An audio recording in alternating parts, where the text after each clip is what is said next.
है friends, welcome back. आज इस वीडियो में हम लोग बात करने वाले हैं कैसे ऑनलाइन किसी भी पोर्टल से हम लोग एक कंपनी का फाइनेंशियल डेटा को निकाल के पढ़ सकते हैं। तो इस वीडियो के लिए मैंने एग्जांपल लिया है मनी कंट्रोल के वेबसाइट को। मनी कंट्रोल के वेबसाइट से कैसे हम लोग किसी भी कंपनी जो इंडिया में पब्लिकली लिस्टेड है उस कंपनी का फाइनेंशियल डेटा हम लोग निकाल सके और उसे कैसे पढ़ा जाता है उसका एक ओवरव्यू मैं आप लोगों को इस वीडियो में दूंगा।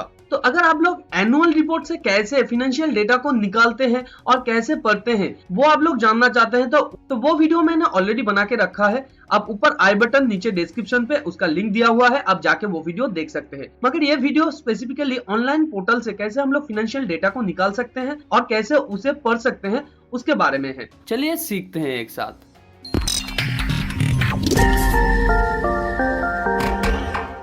हम लोग पहले जाते हैं मनी कंट्रोल के वेबसाइट पे। तो मनी कंट्रोल के वेबसाइट को ओपन करने के लिए आपको सिंपली यूआरएल बार में या गूगल में जाके टाइप करना है मनी कंट्रोल या www.moneycontrol.com। मैं यहाँ पे सिर्फ मनी कंट्रोल को सर्च कर रहा हूँ गूगल में। मनी कंट्रोल देखिए यहाँ पे आ गया है, तो मैं सर्च कर रहा हूँ। ऊपर आपको देखने को मिलेगा www.moneycontrol.com का ऑफिशियल लिंक। तो यहाँ पे क्लिक करने के बाद आपका मनी कंट्रोल का वेबसाइट ओपन हो जाएगा। यहाँ पे ऊपर आप देखिए एक सर्च बटन है। इस सर्च बटन में जाके आप इंडिया में पब्लिकली लिस्टेड जो कंपनीज है उसका नाम आप यहाँ पे अगर टाइप करेंगे तो उस कंपनी का डेटा यहाँ से निकाल सकते हैं आप। जैसे कि मैं सर्च कर रहा हूँ रिलायंस। देखिए यहाँ पे रिलायंस इंडस्ट्रीज करके लिखा आ गया है। मैंने वहां पे क्लिक किया है और उसके बाद देखिए रिलायंस इंडस्ट्रीज लिमिटेड ओपन हो गया है। तो रिलायंस इंडस्ट्रीज लिमिटेड का अगर मैं फाइनेंशियल डेटा को निकालना चाहता हूं तो मुझे क्या करना पड़ेगा। देखिए रिलायंस इंडस्ट्रीज लिमिटेड के ठीक नीचे यहाँ पे बहुत सारा ऑप्शंस दिया हुआ है, जहां पे जाके आपको फाइनेंशियल्स करके एक ऑप्शन है, यहाँ पे आपको क्लिक करना पड़ेगा। फाइनेंशियल में क्लिक करने के बाद देखिए यहाँ पे एक ओवरव्यू आ जाता है कि कंपनी का जो प्रॉफिट एंड लॉस स्टेटमेंट है उसका एक ओवरव्यू आ जाता है, मगर ये पूरा इंफॉर्मेशन नहीं है। तो अगर मुझे पूरा information profit and loss statement के बारे में चाहिए तो यहाँ पे मैं प्रॉफिट एंड लॉस स्टेटमेंट में क्लिक करूंगा और प्रॉफिट एंड लॉस स्टेटमेंट का जो पेज है वो ओपन हो जाएगा। देखिए मैं यहाँ पे पहले प्रॉफिट एंड लॉस स्टेटमेंट क्यों ले रहा हूँ, क्योंकि एक कंपनी के फाइनेंशियल रिपोर्ट में सबसे पहला आता है प्रॉफिट एंड लॉस स्टेटमेंट, या आप कह सकते हैं फाइनेंशियल स्टेटमेंट में सबसे पहले बनता है प्रॉफिट एंड लॉस स्टेटमेंट। उसके बाद आपका बनता है बैलेंस शीट और ऑटोमेटिकली जो एडजस्ट होता है वो होता है आपका कैश फ्लो स्टेटमेंट। देखिए प्रॉफिट एंड लॉस स्टेटमेंट अगर आपका बन जाता है और आप बैलेंस शीट बना लेते हैं तो कैश फ्लो स्टेटमेंट एक ऑटोमेटिकली कैलकुलेटेड हो जाता है, क्योंकि cash flow statement profit and loss और बैलेंस शीट का जो मिला जुला ट्रांजैक्शन है वो सही है या नहीं वो कैश फ्लो हमें बताता है। और बैलेंस शीट तो आप जानते हैं राइट साइड और लेफ्ट साइड दोनों को सेम होना होता है, यानी कि लायबिलिटीज और आपका एसेट साइड। तो पहले हम लोग देख लेते हैं प्रॉफिट एंड लॉस स्टेटमेंट को हम लोग कैसे पढ़ सकते हैं। यहाँ पे रिलायंस इंडस्ट्रीज का जो प्रॉफिट एंड लॉस स्टेटमेंट आ गया है, यहाँ पे देखिए एक है स्टैंड अलोन और कंसोलिडेट। तो इसका मतलब क्या है, स्टैंड अलोन यानी रिलायंस इंडस्ट्रीज का only profit and loss statement यहाँ पे होगा, यानी रिलायंस इंडस्ट्रीज के अंदर जो कंपनीज है और सब्सिडियरीज उसका कोई भी स्टेटमेंट यहाँ पे नहीं आएगा। सिर्फ रिलायंस इंडस्ट्रीज ने जितना सारा सेल किया है या प्रॉफिट किया है वो आएगा आपका स्टैंड अलोन के अंदर। और कंसोलिडेटेड का मतलब क्या है,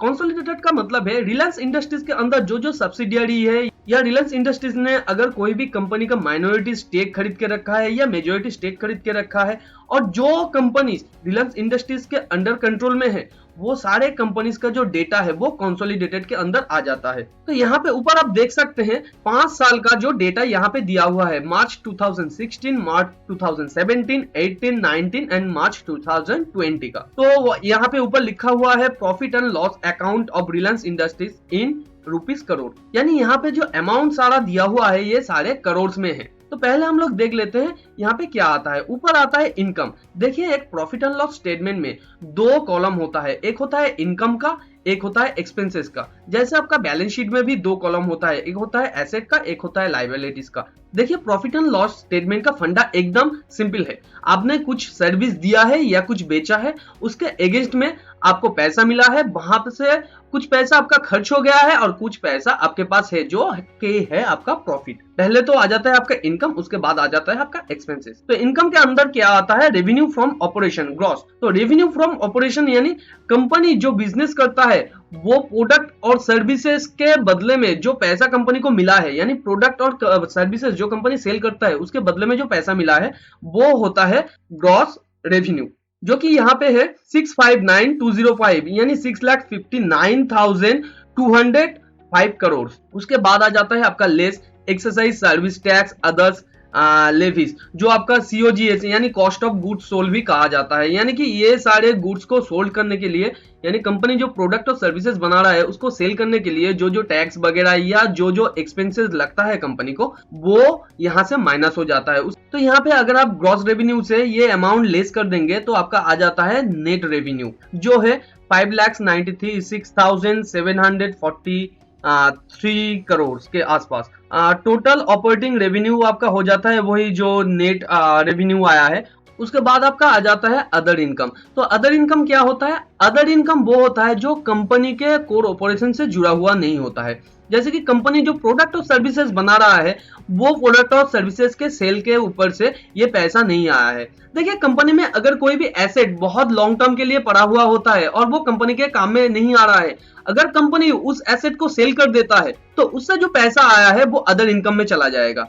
तो वो एसेट का पैसा रेवेन्यू में क्यों नहीं आएगा? क्योंकि कंपनी का वो काम नहीं है। क्योंकि कंपनी जो प्रोडक्ट और सर्विसेज सेल करता है उसके अंदर वो एसेट नहीं आता है, इसलिए उसके सेल करने के एगेंस्ट में जो पैसा मिला है कंपनी उसे अदर्स इनकम में डाल देगा। ऑपरेटिंग रेवेन्यू और अदर इनकम को मिला के आ जाता है कंपनी का टोटल रेवेन्यू। टोटल रेवेन्यू हो जाता है कंपनी का 6,10,699 करोड़। उसके बाद आपका आ जाता है एक्सपेंसेस। तो एक कंपनी जो प्रोडक्ट और सर्विसेज बनाता है उसके अगेंस्ट में कंपनी का कुछ खर्चा भी है, तो वो खर्चा सारे एक्सपेंसेस में आ जाता है। तो एक्सपेंसेस क्या है रिलायंस इंडस्ट्रीज का?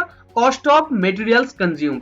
देखिए, रिलायंस इंडस्ट्रीज के कंपनीज जो प्रोडक्ट और सर्विसेज बनाता है उसके लिए जो मटेरियल कंपनी एक साल के अंदर कंज्यूम करता है वो अमाउंट यहाँ पे आएगा।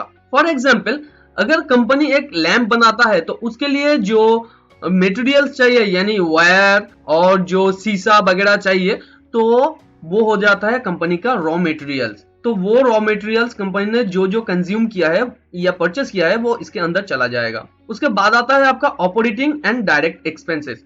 तो ऑपरेटिंग और डायरेक्ट एक्सपेंसेस में क्या आता है? कंपनी जो प्रोडक्ट और सर्विसेज बना रहा है वो बनाने के लिए जो डायरेक्ट खर्चा हो रहा है कंपनी का, उसे हम लोग ऑपरेटिंग एंड डायरेक्ट एक्सपेंसेस के अंदर डाल देंगे। जैसे कि एक प्रोडक्ट को बनाने के लिए आपको लेबल लग रहा है, जो पैकेजिंग मटेरियल है वो भी आपको लाना पड़ रहा है, तो ये सब डायरेक्ट एक्सपेंसेस है। तो ये सब एक्सपेंसेस हम लोग ऑपरेटिंग एंड डायरेक्ट एक्सपेंसेस में डाल देंगे। उसके बाद होता है आपका एम्प्लॉय बेनिफिट एक्सपेंसेस। तो जो जो इंसेंटिव वगैरह दिया जाता है और एम्प्लॉय को एक्स्ट्रा जो जो बेनिफिट दिया जाता है तो वो एम्प्लॉय बेनिफिट एक्सपेंसेस के अंदर चला आता है। फाइनेंस कॉस्ट क्या होता है? फाइनेंस कॉस्ट, कंपनी जब कोई भी अमाउंट बोरो करता है तो वो बोरो करने के लिए जो जो कॉस्ट आता है वो फाइनेंस कॉस्ट के अंदर चला जाता है, या इंटरेस्ट वगैरह कंपनी पे कर रहा है वो भी फाइनेंस कॉस्ट के अंदर चला जाता है। Depreciation and amortisation expenses. Depreciation और एमोर्टाइजेशन एक्सपेंसेस आप जानते हैं पहले से ही। अगर कंपनी ने कोई भी एसेट खरीदा है तो उसका एक लाइफ स्पैन होता है, यानी कि जब भी हम लोग मेडिसिन या कोई भी चीज खरीदते हैं तो उसका एक एक्सपायरी डेट होता है। तो कंपनी जब कोई भी मशीनरी खरीदता है उसका भी एक एक्सपायरी डेट होता है। मान लीजिए कंपनी ने आज एक मशीनरी खरीदा है, वो 100 रुपया पड़ा है और वो 10 साल तक चलेगा, यानी हर साल वो 10 रुपये करके कंपनी के अकाउंट से माइनस होता जाएगा, क्योंकि उसका डिप्रिसिएशन हो रहा है। डिप्रिसिएशन एक नॉन कैश ट्रांजैक्शन है, ये कंपनी से एक्चुअली बाहर नहीं जाता है। आप इसे कैश फ्लो स्टेटमेंट में एडजस्ट कर सकते हैं, यानी कैश फ्लो स्टेटमेंट में इसे एडजस्ट किया जाता है। तो उसके बाद आता है आपका अदर्स एक्सपेंसेस। अदर्स एक्सपेंसेस का मतलब है कंपनी ने ऊपर जो जो खर्चा किया है उसके अलावा जो जो खर्चे हैं वो कंपनी के अदर्स एक्सपेंसेस के अंदर चला जाता है। जैसे कि आपका रेंट हो गया, आपका इंश्योरेंस हो गया कंपनी का, या कंपनी का रिपेयर हो गया। तो ऊपर कॉस्ट ऑफ मटेरियल कंज्यूम से लेके अदर्स एक्सपेंसेस तक जो टोटल खर्चा है कंपनी का, वो टोटल एक्सपेंसेस आया है कंपनी का 5,52,756 करोड़। तो ये जो टोटल एक्सपेंसेस हुआ है ये टोटल रेवेन्यू से माइनस होगा। तो टोटल रेवेन्यू से ये टोटल एक्सपेंसेस माइनस होने के बाद कंपनी का आ जाता है profit before exceptional extraordinary item and tax. तो उसके बाद आता है आपका एक्सेप्शनल आइटम्स। देखिए, कंपनी का जो डे टू डे ऑपरेशन है उससे अलावा अगर कंपनी का कोई बड़ा खर्चा होता है एक सर्टेन परसेंटेज के ऊपर कंपनी के रेवेन्यू का, तो वो एक्सेप्शनल आइटम के अंदर आ जाता है, या कंपनी को सेपरेटली उसे एक कॉलम में बनाना पड़ता है, क्योंकि शेयर होल्डर्स को ये अमाउंट बताना जरूरी है। ये कंपनी रूल्स के अंदर भी लिखा हुआ है। तो अगर हम एक एग्जांपल देखें कि एक्सेप्शनल आइटम के अंदर क्या आता है, तो आप कह सकते हैं अगर कोई भी कंपनी का एक सीईओ चेंज होता है और वो नया सीईओ आके कंपनी का पूरा जो सिस्टम है, जो कंपनी का मैनेजमेंट है या कंपनी का जो एम्प्लॉय, कंपनी का कोई ऑपरेशनल मॉडल रिस्ट्रक्चर करना चाहता है, तो उसके लिए जो खर्चा होता है वो एक्सेप्शनल आइटम के अंदर आ जाता है। तो एक्सेप्शनल आइटम माइनस करने के बाद आपका आ जाता है profit and loss before tax. इसे हम लोग एबिट भी कहते हैं, यानी earning before interest and taxes. तो यहाँ पे earning before interest and taxes कितना आया है? 53,499 करोड़। उसके बाद हम लोग टैक्स पे करेंगे, तो टैक्स यहाँ पे देखिए करेंट टैक्स आपका है 8,630 करोड़। यहाँ पे मैट एप्लीकेबल नहीं है। उसके बाद आ जाता है डिफर्ड टैक्स। देखिए डिफर्ड टैक्स एक देखने वाला बात है, अगर किसी भी कंपनी के डिफर्ड टैक्स माइनस करके लिखा हुआ है, इसका मतलब है कंपनी का डिफर्ड टैक्स एसेट ऑलरेडी है और कंपनी यहां से माइनस कर रहा है अपना डिफर्ड टैक्स एसेट। तो यहाँ पे ये प्लस करके है, माइनस करके नहीं है, यानी कि ये करंट टैक्स के साथ ऐड हो जाएगा। अदर जो टैक्सेस है वो अदर डायरेक्ट टैक्स के अंदर आ जाता है, तो यहाँ पे नहीं है कुछ। तो ये जो दो टैक्स है वो मिला के आ जाता है 13,726 करोड़ और प्रॉफिट आफ्टर टैक्स आ जाता है यहाँ पे 39,773। उसके बाद आ जाता है प्रॉफिट फ्रॉम कंटिन्यू ऑपरेशन, वो सेम अमाउंट है जो प्रॉफिट आफ्टर टैक्स आया है। Profit and loss of the period है वो सेम अमाउंट 39,773। और यहाँ पे देखिए माइनॉरिटी इंटरेस्ट करके एक कॉलम है।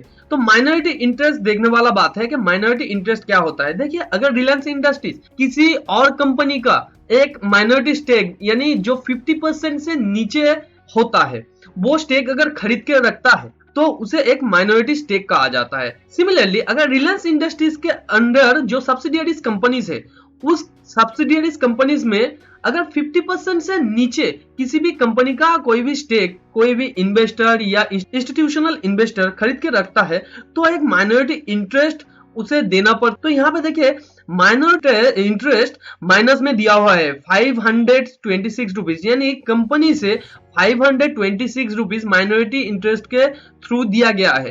तो पिछले साल में अगर आप देखेंगे 2017 में माइनॉरिटी स्टेक प्लस में है। तो इसका मतलब क्या है? इसका मतलब सिंपली ये है, अगर रिलायंस इंडस्ट्रीज का जो सब्सिडियरीज कंपनीज है उसका माइनॉरिटी स्टेक कोई और खरीद सकता है, तो रिलायंस इंडस्ट्रीज भी किसी और कंपनीज का माइनॉरिटी स्टेक खरीद सकता है।